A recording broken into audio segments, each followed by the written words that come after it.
The Glasgow music scene, in recent years, has been picking up pace, with bands such as For What You're Worth, From Sorrow to Serenity, and Megalomatic proving that just because you have a small name doesn't mean you don't sound absolutely massive. We recently caught up with From Sorrow to Serenity's guitarist Stephen Jones and promoter for the Cat House Rock Club, Kieran Flanagan, to talk about what local bands should do to help promote themselves in the local music scene.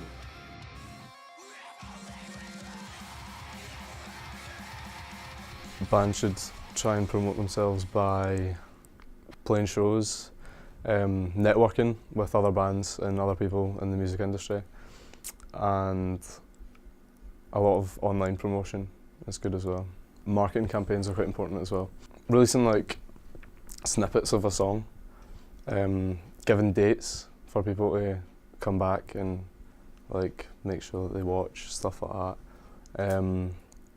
Getting other bands and other people involved in it is quite important as well, because you can't do it all on your own.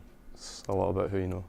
The best idea would be for them to contact places like, for example, Cat House and Garage, who are under the same roof, but even places like Classic Grand and other bits like that will take you on for gigs, and they will do their own advertising for you because they all have their own PRs, and your publicity will rise obviously because you're playing in these places. To play a gig, a band needs to get in contact with a promoter from that city.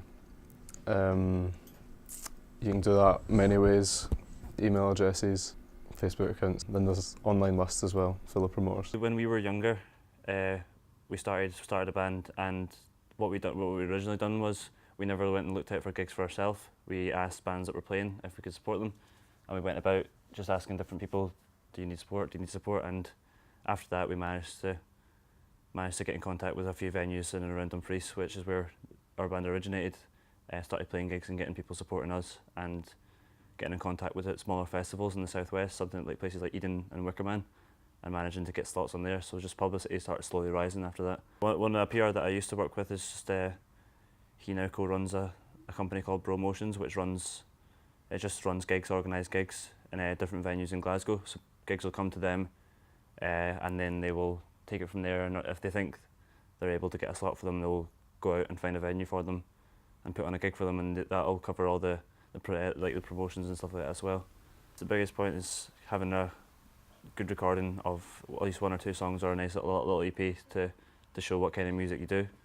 Because if you go around asking, can I play a gig, and you don't have any material to show them, there's a very little chance that you're going to get anywhere to play.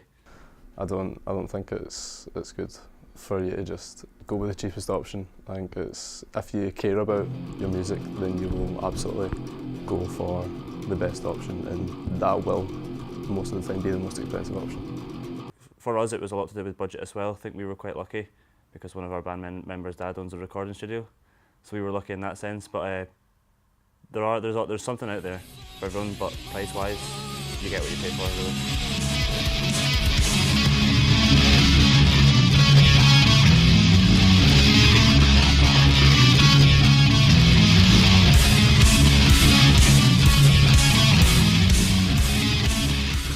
Touring's probably the most expensive part.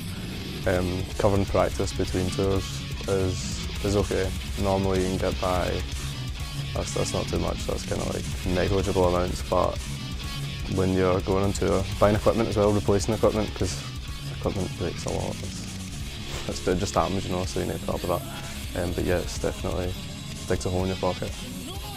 Being in a touring band, it's hard graft and it's quite expensive at first, but I enjoy it, and I think you gain a lot of good experience from it.